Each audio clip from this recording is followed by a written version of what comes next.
नमस्कार। एक बदले हुए समय पर देश का सवाल लेकर हाजिर हैं हम। आपके साथ हूं मैं राजीव शर्मा और आज बात मशहूर शायर मुनव्वर राणा से जुड़ी। एक बार फिर उनके बयानों से देश में विवाद हो गया है। इस बार उन्होंने उत्तर प्रदेश की योगी सरकार को अपने निशाने पर लिया है। मुनव्वर राणा ने यूपी में लागू होने जा रही जनसंख्या नीति पर भी सवाल उठाए हैं। साथ ही राणा ने लखनऊ में हुई संदिग्ध आतंकियों की गिरफ्तारी को भी सवालों के कटघरे में खड़ा कर दिया है। मुनव्वर राणा ने असदुद्दीन ओवैसी को बीजेपी की बी टीम करार देते हुए कहा कि अगर ओवैसी की वजह से यूपी में बीजेपी की जीत होती है तो वो उत्तर प्रदेश छोड़कर पश्चिम बंगाल चले जाएंगे। मुनव्वर राणा ने कहा कि लोग ज्यादा बच्चे इसलिए पैदा करते हैं क्योंकि यूपी में लोगों के एक दो बच्चे तो एनकाउंटर में मारे जाते हैं, एक दो बच्चों को आतंकी साबित कर जेल में भेजा जाता है, एक बच्चा कोरोना से मरता है तो परिवार के भरण पोषण के लिए एक दो बच्चे ही बच पाते हैं। मुनव्वर राणा के इस बयान के बाद उत्तर प्रदेश की सियासत में अपने वो उफान पर है। बीजेपी ने राणा पर पलटवार किया है, लेकिन कांग्रेस ने मुनव्वर राणा के बयान का समर्थन किया है। कांग्रेस और बीजेपी का इस मुद्दे पर क्या कहना है वो आपको सुनाएंगे, लेकिन उससे पहले मुनव्वर राणा का वो बयान सुनिए जिसको लेकर उत्तर प्रदेश की सियासत में भूचाल है। बयान तो सरकारें जारी करती हैं, बयान तो मुख्यमंत्री जारी करते हैं, बयान तो प्रधानमंत्री जारी करते हैं, बयान दबंग नेता जारी करते हैं। हम कलंदर लोग बयान जारी कहाँ से कर सकते हैं? हम लोग बहुत कोशिश करेंगे तो आंखों से आंसू जारी हो जाएंगे, इससे ज़्यादा कुछ जारी नहीं हो सकता है। मैंने ये नहीं कहा कि अगर भाजपा आ गई तो मैं उत्तर प्रदेश छोड़ दूँगा। मैंने जो बयान का जो शॉर्ट फॉर्म है वो ये है कि अगर ओवैसी की बेवकूफ़ी से, नादानी से, लालच से उत्तर प्रदेश के मुसलमानों को नुकसान करने की वजह से अगर भाजपा यहाँ आ जाती है तो हम उत्तर प्रदेश छोड़ देंगे तो बताओ। दो से ज़्यादा बच्चे इसलिए होते हैं कि दो तो इनकाउंटर में मारे जाते हैं, एक आध कोरोना में मार दिया जाता है, एक आध एक्सीडेंट में मर जाता है, तो एक आध बच्चा जैसे मुर्गी के बच्चे को खरीदता है तो 8-10 खरीदता है कि एक दो बच जाएँ तो बच जाएँ। तो उसी तरह से मुसलमान हो या हिंदू ज़्यादा बच्चे इसीलिए पैदा करता है कि कम से कम एक बच्चा तो कहीं से रोटी कमा कर ला के देने के काबिल रहेगा, पंचर जोड़ के। बकिया को तो आप मार देंगे, आप किसी न किसी बहाने आतंकवादी बना के 20 साल के लिए बंद कर देंगे, 18 साल के लिए। भाई हर सियासत में जो हो रहा है भाई हिंदू मुस्लिम, इसी जो मौजूदा सरकार है उसकी सियासत इसी पे चलती है, हिंदू मुस्लिम करके, हिंदुओं को डरा के, मुसलमानों को सता के, कुछ को पकड़ेंगे, कुछ को बोलेंगे तूने लड़की भगाई, कुछ को बोलेंगे तूने धर्मांतरण करवाया। 1000 लोगों ने धर्मांतरण कराया, ये हिंदू भाइयों को गालियां देना हुआ।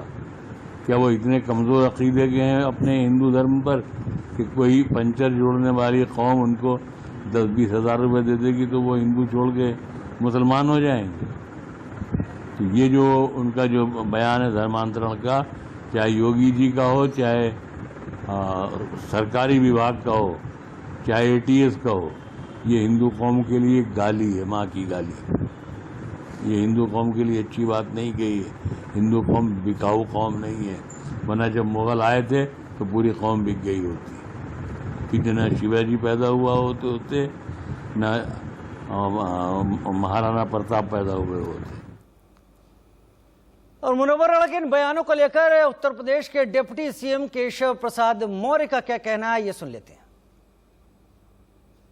मैं एक ही बात कह सकता हूं कि देखिए उत्तर प्रदेश में जो 24 करोड़ लोग हैं वह उत्तर प्रदेश में खुशी रहें, प्रसन्नता से रहें, किसी को यहाँ से जाने की ज़रूरत नहीं है। लेकिन जहाँ तक सरकार अगर बनेगी तो कोई कह रहा है कि हम प्रदेश छोड़ के चले जाएंगे, मैं नाम नहीं लेना चाहता, तो सरकार तो भाजपा की ही बनेगी और भाजपा की सरकार बनेगी और सबका साथ सबका विकास के भाव से काम करेगी। इसके बाद अगर कोई सोचता है कि हमें कहीं जाना है तो उसके लिए रोक नहीं है, लोग कहीं जा सकते हैं, लेकिन यहाँ से किसी को जाने की आवश्यकता नहीं है। अगर इस प्रकार के बयान दे रहे हैं तो वो माहौल को ख़राब करने की कोशिश कर रहे हैं। प्रदेश के लोगों को लेकर उन्होंने चिंता की है, चाहे वो हिंदू हो या मुस्लिम हो। और ये सच्चाई है, भारतीय जनता पार्टी धर्म की राजनीति करके लोगों को बांट कर रखना चाहती है और अपनी सत्ता बनाए रखना चाहती है। उत्तर प्रदेश की सरकार बनने के बाद भी जिस तरीके से मुख्यमंत्री धर्म और जाति की राजनीति पर तुले हुए हैं, उससे ये पता चलता है कि प्रदेश के आम जनमानस, चाहे वो नौजवान हो, किसान हो, युवा हो, उनको लेकर उनकी कोई चिंता नहीं है। वाकई मुनव्वर राणा साहब ने बिल्कुल सही कहा है कि हिंदू धर्म इतना कमजोर नहीं है। भारतीय जनता पार्टी जितना कमजोर दिखाकर हमारे हिंदू भाइयों को डराती है और मुस्लिम भाइयों को सताने का काम करती है। इस पर चर्चा करने के लिए मेरे साथ दो खास मेहमान इस वक्त देश का सवाल में जुड़ गए हैं। मेरे साथ जयराम विप्लव साहब जुड़ गए हैं, प्रवक्ता बीजेपी। मेरे साथ दीपक झा राजनीतिक विश्लेषक के तौर पर जुड़ेंगे। अतुल सक्सेना साहब नेता एसपी के तौर पर मेरे साथ जुड़ चुके हैं और उमर फारूक साहब एआईएमआईएम समर्थक के तौर पर मेरे साथ जुड़ेंगे। अपने मेहमानों से बातचीत या सवाल की शुरुआत करने से पहले मैं कहना चाहता हूं कि ये वही मुनव्वर राणा हैं जिन्होंने कभी ये बात कही थी कि किसी को घर मिला, किसी के हिस्से में दुका आई, मैं सबसे छोटा था, मेरे हिस्से में मां आई। उसके बाद उन्होंने कहा सियासत नफरतों का जख्म भरने ही नहीं देती, जहां भरने पे आता है तो मक्खी बैठ जाती है। ये मक्खी अब किस करवट और किसकी तरफ से बैठी है ये समझना मेरे दर्शकों के सामने है। लेकिन उस बयान से मैं शुरुआत करता हूं जो उन्होंने कहा कि असदुद्दीन ओवैसी के उतरने से अगर योगी फिर से उत्तर प्रदेश की सत्ता पर आ जाते हैं तो मैं कोलकाता चला जाऊंगा, पश्चिम बंगाल चले जाऊंगा। चले जाइए साहब, पूरा देश आपका है, लोकतांत्रिक देश है। लेकिन जयराम विप्लव, सवाल की शुरुआत आपसे करता हूं। पहला, इससे क्या इन्फ्रेंस ये ड्रॉ नहीं करना चाहिए कि वोटरों को डराने की एक कोशिश है उनकी तरफ से कि एक संजीदा शायर इस तरह की बात बोल रहा है? दूसरी बात, ओवैसी और योगी को अपनी एक गंभीर शायर की इमेज के चलते कट्टरवादी साबित करने की अभी से कोशिश वो कर रहे हैं। तीसरा, ओवैसी तो उतर ही गए यहां पर, मतलब क्या बीजेपी और योगी से अपनी नफरत को वो छुपा नहीं पा रहे हैं, इस जरिए सामने रख रहे हैं? और आखिरी बात, क्या आप ये समझते हैं कि उन्होंने भी हिंदू मुस्लिम का ध्रुवीकरण कराने की ये जो शायरी इस वक्त कही है, जिसका इतना घटिया मिसरा है कि कोई उठा नहीं पा रहा, वजह क्या है? जयराम विप्लव, शुरुआत आपसे। मुझे तो बेहद ही आश्चर्य होता है कि जिनकी शायरी को इतना मान दिया हो उत्तर प्रदेश ने और भारत ने, वो आखिर किस एजेंडे के तहत एक बंटवारे की राजनीति कर रहे हैं। मैं स्पष्ट तौर पर कहना चाहता हूं कि ये एजेंडा वही है, ये अवार्ड वापसी गेम का ही वो डर वाला एजेंडा है जो मुसलमानों को ये बताता है कि भाजपा से डरो को ये अन्य दलों को फायदा पहुंचा सके। नंबर एक, तो उनको बताना चाहिए कि वो किसके एजेंट के तौर पर काम कर रहे हैं, जो बात वो ओवैसी के लिए कहते हैं। दूसरी चीज, हम ये मानते हैं कि भारत एक लोकतांत्रिक देश है, यहाँ सबको रहने की, सबको बोलने की, सबको चुनाव लड़ने की, संविधान प्रदत्त जितने भी अधिकार है उसको उपभोग करने की पूरी आजादी है और हम उसके समर्थक हैं। तो कौन हमसे चुनाव लड़ने आ रहा है, कौन दो दो हाथ करेगा, ये जनता के आशीर्वाद से, उनके जनादेश से तय होगा। लेकिन जो कुछ बातें उन्होंने कही वो बहुत ही खतरनाक है और वो भारत के संपूर्ण व्यवस्था पर सवाल उठाने वाली है। वो भारत की पुलिस व्यवस्था पर सवाल उठाने वाली है, वो भारत के न्याय की व्यवस्था पर सवाल उठा रहे हैं। और उन्होंने केवल पॉलिटिकल पार्टीज को या भारतीय जनता पार्टी के ऊपर या सरकार के ऊपर जो सवाल उठाए हैं, लेकिन उसके आड़ में उन्होंने ये कहा ना कि बच्चों को इनकाउंटर कर दिया जाता है, यानी पुलिस पर सवाल। उन्होंने कहा कि बच्चों को जेलों में जबरदस्ती रखा जाता है, यानी देश की न्यायालय पर सवाल, देश की न्याय व्यवस्था पर सवाल। तो ये वही लोग हैं जो बंटवारे की उसी मानसिकता से प्रेरित है। और बहुत आश्चर्य मत करिए कोई शायर या कोई कवि अगर बंटवारे की बात करने लग जाए। आप मत भूलिएगा कि कभी उस दौर में जो गाना गाते थे भारत की आजादी से पहले, और वही लोग थे जिन्होंने भारत के बंटवारे का बीज बोया, वो भी शायर थे, दुनिया जानती है, वो भी कवि थे। लेकिन आपकी शायरी, आपकी कविता अपनी जगह है, भारत की संप्रभुता, भारत की एकता और अखंडता अपनी जगह है। और मैं एक अंतिम बात आपको राजीव भाई बताना चाहता हूँ। 2014 के चुनाव से पहले हमने वो दौर देखा था जब मोदी जी को लेकर के तमाम बड़े बड़े साहित्य पुरस्कारों से नवाजे गए लोग, कई तो उसमें नोबेल स्तर के प्राइज के लोग भी थे जिन्होंने कहा कि मोदी आए तो हम भारत छोड़ देंगे। कहाँ चले गए वो लोग? ये केवल शिगुफा है मुस्लिम मतों के ध्रुवीकरण का।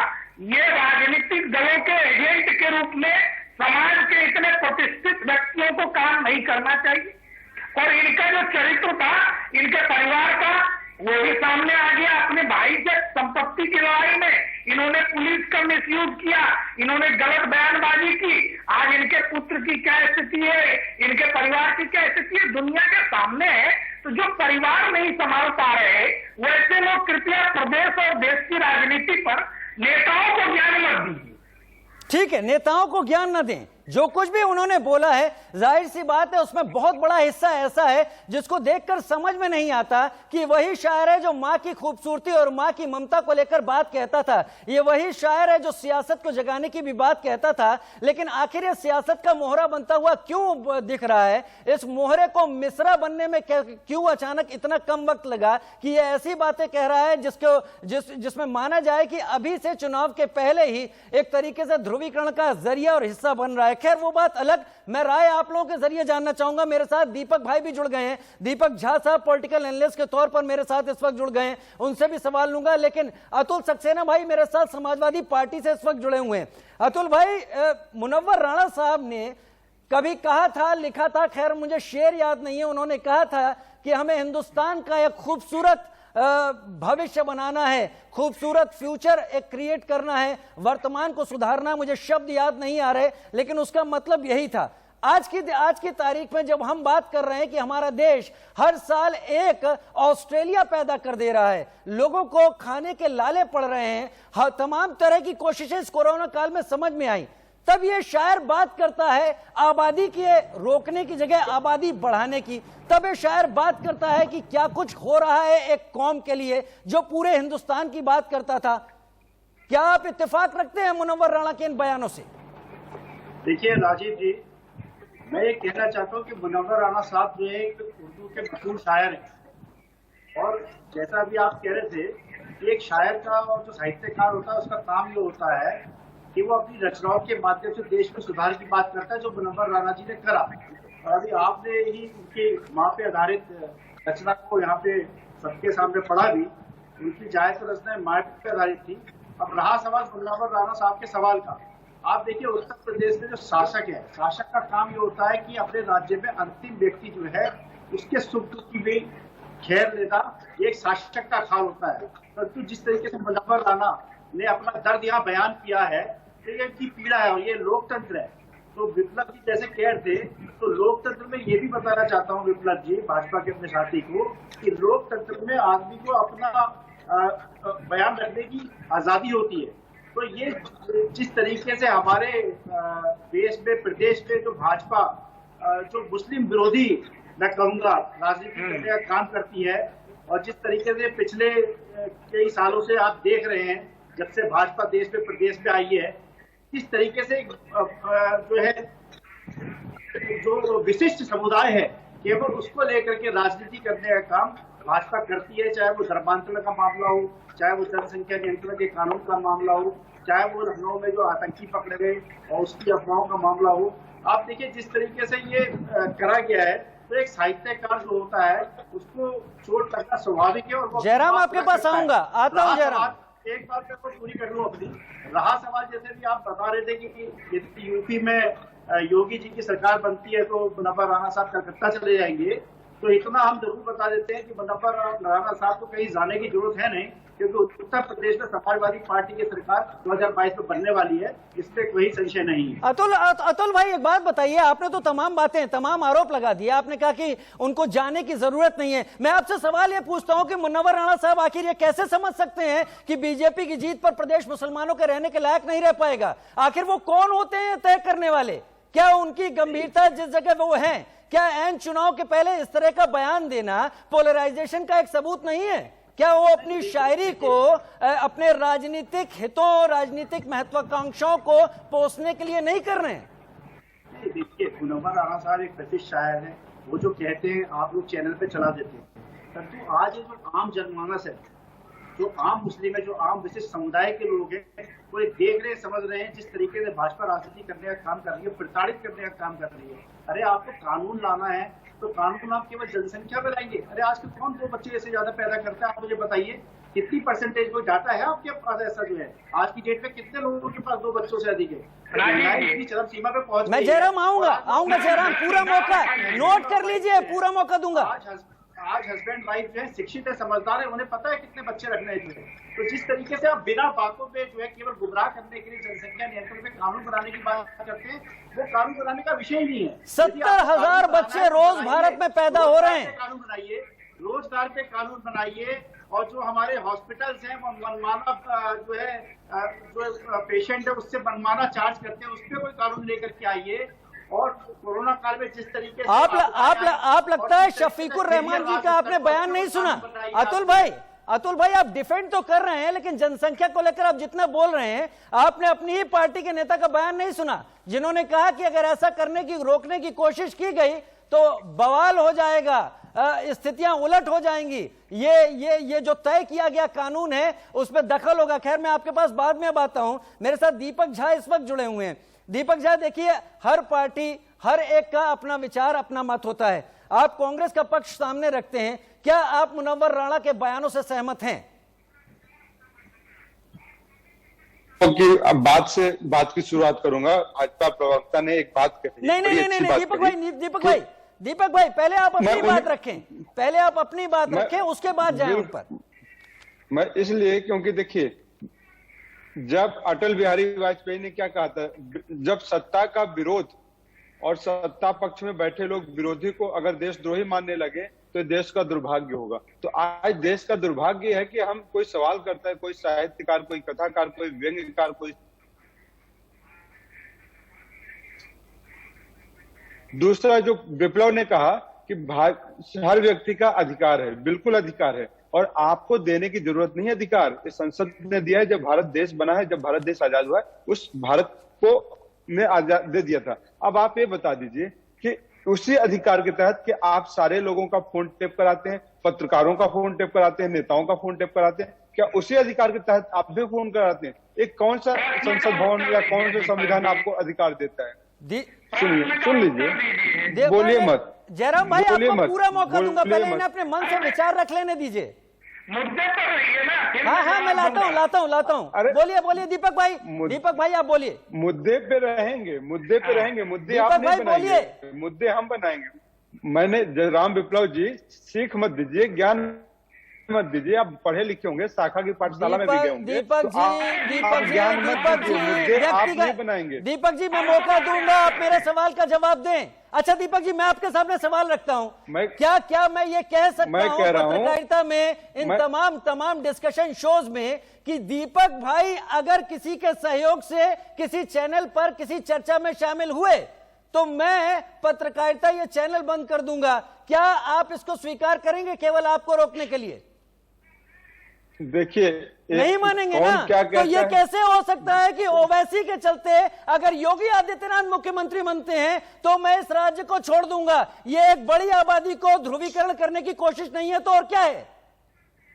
गिरिराज सिंह कौन होते हैं कहने वाले? पाकिस्तान चले जाओ, गिरिराज सिंह के बाप का देश है ये, सबके बाप का देश है, सबने यहाँ पे पैदाइश है, सबकी पैदाइश है, गिरिराज सिंह का देश है।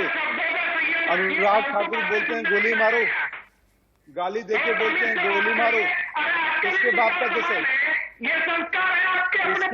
किसके देश का बाप है? जरा बाप की भाषा जो लोग प्रयोग करते हैं, जरा आज बताएंगे क्या? दीपक भाई मैं आपको पूरा मौका दूंगा, जयराम भाई आपको पूरा मौका दूंगा, मैं किसी को काटूंगा नहीं यहाँ पर, लेकिन एक छोटा सा ब्रेक मैं ले रहा हूं। मैं विनम्र निवेदन करूंगा कि अभी मैं जयराम विप्लव से ब्रेक के बाद आके बातचीत की शुरुआत करूंगा, हम एक दूसरे को मौका दें। मैं जानना चाहता हूं कि आखिर वो वजह क्या है जिसके चलते इतने मशहूर शायर ने इस तरह का बयान देना श्रेयस्कर समझा, और उस बयान पर न केवल वो कायम है और उसके साथ साथ उनका एक बयानों का इतिहास भी है, उस पर भी चर्चा करेंगे एक छोटे से ब्रेक के बाद।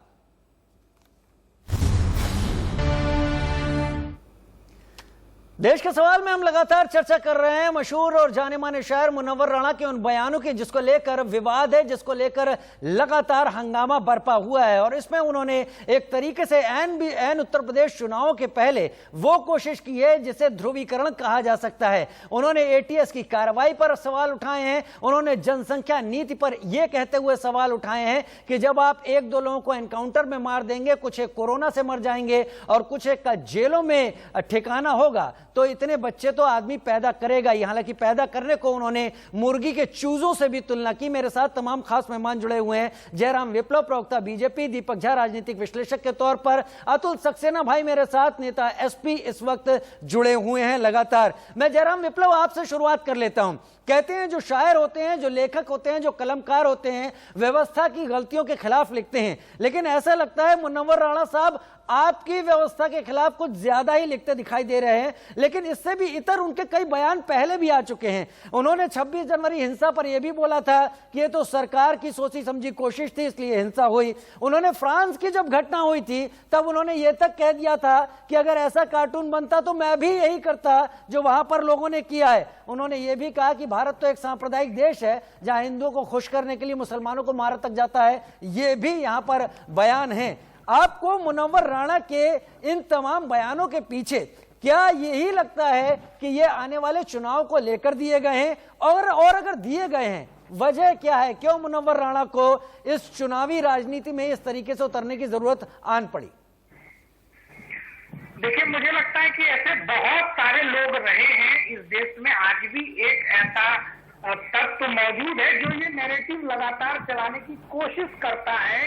जो बातें अभी किसी दल के प्रवक्ता कह रहे थे 2014 के बाद ऐसा हुआ, वही नैरेटिव लगातार ऐसे कुछ बुद्धिजीवी, कुछ शायर, कुछ अवार्ड वापस करने वाले, इस पूरे षड्यंत्र में लोग शामिल हैं। वही लोग हैं जो चाहते हैं कि भारत की छवि भूमि लोग, भारत में खास करके भाजपा को बदनाम किया जाए और इसका फायदा भी इसको मिलेगा। आखिर माना तो यही जाएगा कि ये लोग उनके पैरों पर काम कर रहे हैं, नहीं तो आखिर ऐसी क्या जरूरत पड़ी। रही बात, राजीव जी आपने कहा एक साहित्यकार व्यवस्था को आईना दिखाता है। निश्चित रूप से साहित्य, मीडिया, फिल्म, इसका काम है समाज को, व्यवस्था को, सरकार को आईना दिखाना। लेकिन उस पूरी व्यवस्था को कटघरे में खड़ा नहीं किया जाता है, व्यवस्था को ध्वस्त करने की कोशिश नहीं की जाती है। इनकी मंशा स्पष्ट तौर पर दिखाई पड़ती है। और विपक्ष के मित्र बहुत चिल्ला चिल्ला कर कह रहे हैं कि भारतीय जनता पार्टी बंटवारे की राजनीति करती है, हिंदू मुस्लिम की राजनीति करती है। साहब, जिन्होंने इस देश का बंटवारा ही अपनी सत्ता के लिए, अपने आप को आगे करने के लिए हिंदू और मुस्लिम के आधार पर भारत के दो टुकड़े हुए, और आप बात कर रहे हैं बंटवारे की। बंटवारे की बात जब आप करेंगे तो अतीत के आईने में आपके करतूतों की कालिक इतनी मजबूत परत जमी हुई है कि वो आप आज हटाए नहीं हटा पा रहे। जनता आपको इसी कारण से लगातार नकारती है। ये बंटवारे की राजनीति नहीं है तो क्या है? अभी मनीष तिवारी कह रहे थे कि पंजाब में सला जाति का मुख्यमंत्री होना चाहिए। अभी इनके नेता कहते हैं, ओवैसी कह रहे हैं कि हम इतने मुसलमान डिप्टी सीएम चाहिए हमें। ये बंटवारे की राजनीति नहीं है तो क्या है? भारतीय जनता पार्टी ने तो, प्रधानमंत्री जी ने साफ तौर पर कहा सबका साथ, सबका विकास, सबका विश्वास। कौन सी ऐसी योजना है जो मुस्लिमों को अलग रखती है? कौन सी ऐसी योजना है जो ईसाइयों को अलग रखती है? कौन सी ऐसी योजना है जो हिंदुओं को विशेष अधिकार देती है? हमने तो केवल यही कहा development for all, appeasement for none. ये जो अपीजमेंट की पॉलिटिक्स है वो बंद होनी चाहिए। और अंतिम बात राजीव भाई, ये जो डर दिखाने की कोशिश हो रही है, उत्तर प्रदेश के लोग तो उसी योगी जी के शासन में 5 साल पूरे करने वाले हैं। कितने मुसलमान भाग गए? मुसलमानों को याद है ना 2012 में अखिलेश की सरकार में दंगे में क्या स्थिति थी? कौन दंगे करा रहा था? मेरठ के दंगे किस कांग्रेस के शासन में हुए? योगी जी के शासन में एक भी सांप्रदायिक दंगा, चलिए मैं इसका घटना नहीं हुई। सारा पेट में दर्द इसी का राजीव जी। मैं इसका जवाब अतुल भाई से ले लेता हूं। अतुल भाई, पहले मेरे सवाल का जवाब, फिर आप चाहें तो जयराम विप्लव के सवाल का जवाब भी दे सकते हैं। अतुल भाई, आपने शुरुआत में बात उठाई थी जनसंख्या नीति को लेकर। मुनव्वर राणा कह रहे हैं कि 1-2 लोगों को एनकाउंटर में मार दिया जाता है, वो कह रहे हैं 1-2 को जेल में ठूस दिया जाता है, वो कह रहे हैं 1-2 कोरोना से मर जाते हैं। चलिए 2-2 का हिसाब लगाए तो 6, और बचे जो 2 होते हैं वो घर का हिसाब रखने के लिए आते हैं। यानी 8 बच्चे पैदा करने का समर्थन आज के दौर में मुनव्वर राणा जैसा शायर कर रहा है, जो चाहता है कि देश विकास की तरफ आगे बढ़े। ये 2 मुनव्वर राणाओं का रूप है। क्या आप यकीन करते हैं कि इन 5 सालों में बहुत सारे लोगों का ऐसे ही एनकाउंटर हुआ है? हर परिवार के 2 लोगों को जेल में ठूस दिया गया है, हर परिवार के 2 लोग कोरोना से मर गए। अतुल भाई, उसके बाद आप जयराम भाई का भी जवाब दे सकते हैं। देखिए राजीव जी, आपका बड़ा अच्छा सवाल है। मैं ये कहना चाहता हूँ, देखिए मुनव्वर राणा जी का जो स्टेटमेंट है, ये उनका एक अपना पर्सनल स्टेटमेंट है। और जहां तक संख्या की बात है, उस पर मैंने आपको पहले बताया कि आज का समय वो नहीं है कि जो लोग जो है आजकल अतुल भाई से ज्यादा बच्चे पैदा कर रहे हैं। अतुल भाई, मैं आपको रोक नहीं रहा हूं, बुरा मत, रोक नहीं रहा हूं, आप बोलिएगा, रोक नहीं रहा हूं। बस एक बात जोड़ूंगा, मुनव्वर राणा कोई सड़क पर चलते हुए आम नहीं है, वो बहुत खास हैं। उनकी आवाज, उनकी बात के मायने बहुत दूर तक जाते हैं। अब आप अपनी बात जोड़ सकते हैं। राजीव भाई, मैं उस बात से आ रहा हूँ, आप सुनिए। देखिए मुनव्वर राणा ने जो ये स्टेटमेंट दिया है, तो मैं ये फिर से कहना चाहता हूँ। इसके साथ साथ मैं यहाँ पे अपने भाजपा के साथी का भी ध्यान आकर्षित करना चाहूंगा कि देखिए, जिस तरीके से आप हिंदू मुस्लिम में भेदभाव की राजनीति करते हैं, आप कहते हैं कि आप बंटवारे की बात नहीं करते। अरे यदि आप बंटवारे की बात नहीं करते तो आप मुझे बताइए आज चैनल पे, इंडिया न्यूज पे, उत्तर प्रदेश में आगामी विधानसभा चुनाव में आप कितने टिकट विधानसभा में मुस्लिम समाज समुदाय के लोगों को देने जा रहे हैं? और आप एक चीज, दूसरी चीज, मैंने आप,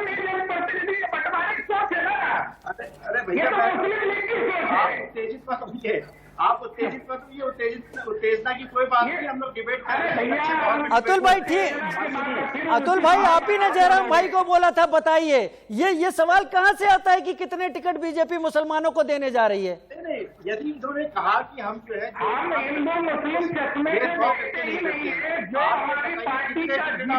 समुदाय के लोगों को देते हैं, आगामी विधानसभा में काम करेंगे, नंबर 1। नंबर 2, जो मुनव्वर राणा साहब ने जो बात कही है, तो वो मैंने आपसे कहता पहले कहा कि आज वो किस पीड़ा में कही गई है, क्योंकि पिछले विगत वर्षों में आप देख रहे हैं जिस तरीके से टारगेटेड राजनीति हो रही है, एक विशेष वर्ग को प्रताड़ित करने की राजनीति हो रही है, उनके एनकाउंटर्स करने का काम भाजपा कराने का काम कर रही है, उनको प्रताड़ित करने का काम कर रही है। अतुल भाई, ठीक है जयराम भाई, मैं अतुल भाई से काउंटर सवाल पूछ लेता हूं। अतुल भाई, मैं आपको मौका दे रहा हूं, फिर दीपक के पास जाऊंगा। अतुल जी, आपने कहा कि समाजवादी पार्टी जीतेगी, सरकार बनाएगी। कोई एक देश की बड़ी शख्सियत मतलब प्रभावी शख्सियत अगर आज ये बयान दे दे कि अगर अगले चुनाव में अखिलेश यादव मुख्यमंत्री बनते हैं तो मैं ये देश छोड़कर कहीं और चला जाऊंगा क्योंकि उत्तर प्रदेश रहने लायक नहीं रहेगा, आप उसका समर्थन करेंगे या विरोध करेंगे? मुझे इतना बताइए। देखिए, हम विरोध क्यों करेंगे? यदि कोई आदमी कह रहा है, आप समर्थन करेंगे फिर उसका? सुनिए, यदि कोई कहता है कि हम उत्तर प्रदेश को या किसी भी प्रदेश को छोड़ करके जाएंगे, तो यहाँ प्रश्न ये बनता है कि वो छोड़ के क्यों जाना चाहता है? ऐसा क्या प्रताड़ना उसे दी गई है कि वो राज्य में अपने आप को सुरक्षित महसूस नहीं कर रहा है? हमें उस पर काम करना होगा, उसके मामले को संज्ञान में लेना होगा और अब आने वाले समय में उस दिशा में काम करना होगा कि सर्व समाज बेनिफिटेड हो, सर्व समाज अपने आप को उत्साहित महसूस करे। ऐसे बयानों से उनके इंटरनेट भी भरा पड़ा है जहां उन्होंने कहा कि देश सांप्रदायिक है, यहाँ हिंदुओं के लिए मुसलमानों पर अत्याचार होते हैं। तो तमाम चीजें हैं जो वो कह रहे हैं, लगातार क्यों कह रहे हैं। मैं दीपक झा के पास जाऊंगा। दीपक झा, आपने इस वक्त जयराम विप्लव को भी सुना, आपने इस वक्त अतुल भाई को भी सुना समाजवादी पार्टी से। मैं सीधी सी बात कह रहा हूं, मैं इस स्टेटमेंट को थोड़ा सा आपके हिसाब से रखना चाहूंगा, इसको दिल पर मत लीजिएगा, केवल उदाहरण के तौर पर। मानिए कि मैं ये कहता हूं कि कांग्रेस की सरकार आने वाली है, कोई प्रभावी शख्सियत इस देश की अगर ये कहे कि अगर कांग्रेस की सरकार आती है और प्रियंका जी मुख्यमंत्री बनती हैं, मैं राज्य को छोड़कर चली जाऊंगी क्योंकि मेरे लिए और मेरे समाज के लिए राज्य फिर रहने लायक नहीं है, समर्थन करेंगे या विरोध करेंगे? बिल्कुल। देखिए, अब आपने सवाल किया है, मेरे जवाब को सुन लीजिएगा। जी, पूरा जवाब। ठीक है राजू भाई, राम राज्य जब आया था तो राम राज्य में राम राज में क्या था कि पशु पक्षी, मनुष्य का तो छोड़ दीजिए, पशु पक्षी भी निश्चिंत होकर विचरण कर सकते थे। किसी के भी मन में अगर कोई शंका थी तो राम उसका निवारण करते थे। अगर कोई ये कहता है कि ये व्यक्ति है तो मैं यहाँ पे नहीं रहूंगा, तो इसका मतलब है कि उस व्यक्ति को शासक में जो शासन बैठा हुआ है प्रजा का निवारण करना चाहिए, जो सत्ता में बैठा हुआ है उसका निवारण करना चाहिए। ये राजा का काम है, मुख्यमंत्री का काम है, प्रधानमंत्री का काम है। अगर मुख्यमंत्री ये कह दे तुम दुष्ट हो, तुम देशद्रोही हो, छोड़ के चले जाओ, तो फिर तानाशाही नीति हो जाएगी ना। यहाँ तो योगी जी को चाहिए कि अरे मुनव्वर भाई आपको क्या तकलीफ है बताइए ना, हम आपके साथ बैठते हैं, आप बैठिए हमारे साथ चर्चा कीजिए, ऐसा व्यवहार करना चाहिए था। अब इनको तो मुनव्वर राणा कवि हैं, कवि को आप देशद्रोही साबित करने में तुल गए हैं। दीपक झा भाई, एटीएस ने शुरुआती जांच की है, 2 प्रेशर कुकर बम निकले हैं, तमाम ऐसी चेन निकल कर आ रही है कि कैसे कौन हैंडलिंग कर रहा था, और ये सारी चीजें कोर्ट में प्रमाण के तौर पर आगे जाएंगी। उस एटीएस की कार्रवाई पर मुनव्वर राणा सवाल उठा रहे हैं। जनसंख्या नीति से पूरा विश्व परेशान है। हर साल हम एक ऑस्ट्रेलिया पैदा कर रहे हैं। कोरोना में हालत देख ली ना, लोगों को ऑक्सीजन तक नहीं मिल पाई इस आबादी के चलते। अगर उसे कंट्रोल करते हैं तो मुनव्वर राणा साहब कहते हैं मुर्गी के चूजों से तुलना कर रहे हैं। बताइए आप किसका समर्थन कर रहे हैं? राजीव भाई, जनसंख्या बिल्कुल समस्या है, इसमें कोई किसी को दो राय नहीं आ रहा हूं जयराम भाई। लेकिन यही नरेंद्र मोदी जी जब कहते हैं हम 130 करोड़ की आबादी वाले देश है और हमें गर्व है इस देश पर, इस आबादी पे, तो जब आप वोट मांगने गए थे तब आपको 130 करोड़ आबादी नहीं दिखी तो 200 करोड़ कर ली जाए क्या? हम जनसंख्या कानून लाएंगे। नहीं, सुन तो लीजिए, 200 करोड़ नहीं जाएगी, 120 करोड़ पे, 130 करोड़ पे रुकिएगी और रुकना चाहिए। तो नरेंद्र मोदी जी को उस दिन एक देश की आबादी उस दिन समस्या नहीं लग रही थी। नरेंद्र मोदी जी उस दिन कहते हैं कि देश में बड़ी संभावनाएं हैं क्योंकि हमारा देश इतना युवाओं का देश है। उस दिन इनको समस्या नहीं लग रही थी। आज अचानक से चुनाव आने लगे तो इनको अचानक, अरे तो लोकसभा में बिल पेश कीजिए ना। और दूसरी बात मैं आपको बोलता हूँ, दिग्विजय सिंह ने मध्य प्रदेश में कानून बनाया था जहां 2 बच्चे होंगे वहां सरकारी नौकरी नहीं मिलेगी। ये भाजपा के शिवराज सिंह आके उसको कानून को हटा दिए थे। भाई क्यों हटाए थे बताइए, देश को जवाब दीजिए। मध्य प्रदेश में क्या आबादी नहीं बढ़ी थी? तो दोगलापन, दोगली राजनीति, 2 तरफा बातें भाजपा का चरित्र है। चलिए, इनके पास कुछ और है ही नहीं। ठीक है, जयराम से जवाब ले लेना। आपने इल्जाम लगा दिया, जयराम से जवाब ले ले। खैर जयराम भाई, मैं एक चीज और जोड़ूंगा, आप जवाब दीजिएगा, फिर अतुल भाई के पास जाऊंगा। ऐसे तमाम इतिहास में कथानक हैं जहां पर एक पिता पुत्र मोह में आकर कुछ भी करने पर विवश हो जाता है। क्या ये मुनव्वर राणा के तमाम बयान तबरेज राणा की फरारी और उनके इधर उधर भागने से तो नहीं जुड़े हुए हैं? नहीं, मुझे लगता है कि राजीव भाई ये तबरेज का प्रकरण तो बहुत बाद में आया, लेकिन मुनव्वर साहब शायरी लिखने के बाद से जब मशहूर हुए तो उन्होंने उस चीज का फायदा उठाया है और उन्होंने बहुत सारी ऐसी बयान दिए, ऐसी बातें कही है जो समाज के विरुद्ध है। कोई सभ्य समाज उसको एक्सेप्ट नहीं कर सकता। भारत जैसे समाज के प्रति यदि आप कहें कि यहाँ पर इंटॉलरेंस है तो ये एक्सेप्टेंस नहीं हो सकती है। दूसरी चीज, ये बात कह रहे थे कि देशद्रोह, आप मेरा पूरे डिबेट का बयान निकाल लीजिए, आपने हमारे उप मुख्यमंत्री जी का बयान निकाला और किसी और का बयान आप सुना दीजिए जिसमें किसी ने कहा हो कि मुनव्वर राणा देशद्रोही है क्योंकि इन्होंने हमारे खिलाफ बोला। मैंने तो कहा लोकतंत्र में बोलने की आजादी है, लेकिन क्या बोलना है ये उस व्यक्ति को सोचना है। हम तो उनको पढ़ा लिखा शायर समझते थे, लेकिन वो क्या बोल रहे हैं उनको खुद समझना चाहिए।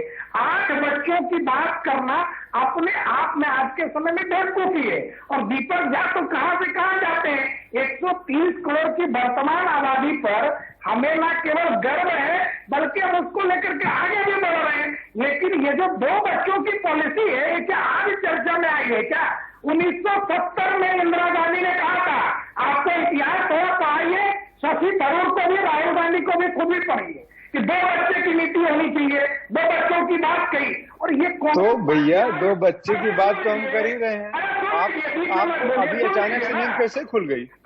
अचानक से कैसे याद आ गया आपको? 2 बच्चों की बात मध्य प्रदेश में सरकारी नौकरी पे लागू हो गया था, आप उसको हटा क्यों दिए? इसका जवाब दे दीजिए ना। इतिहास पे ज्यादा पीछे मत जाइए। एक ही बात आप दोहराने से आप ज्यादा काबिल हो जाएंगे ऐसा मत सोचिए। मैं आपके सारे प्रश्न सुन चुका हूँ, उत्तर सुनिए दीपक झा।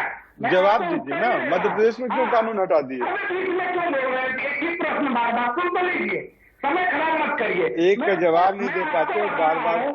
अरे छोड़ो ना, मुझे अपनी बात रखना है, आपको जो समझना है वो समझिए, दर्शक तय करेंगे। किसको उत्तर है किसको नहीं है। ये एक प्रकार की प्रोत्साहन नीति की बात है, एक प्रकार का प्रोत्साहन है कि जो लोग 2 बच्चों का पालन करेंगे उनको ये सुविधाएं मिलेंगी। किसी राज्य की समस्या नहीं है विप्लव भाई। ठीक है एक मिनट अतुल भाई एक मिनट। जयराम भाई आपने बहुत अच्छी बात कही, जयराम भाई आपने बहुत अच्छी बात कही, जयराम भाई बहुत अच्छी बात कही। एक मिनट अतुल भाई को लेना चाहूंगा।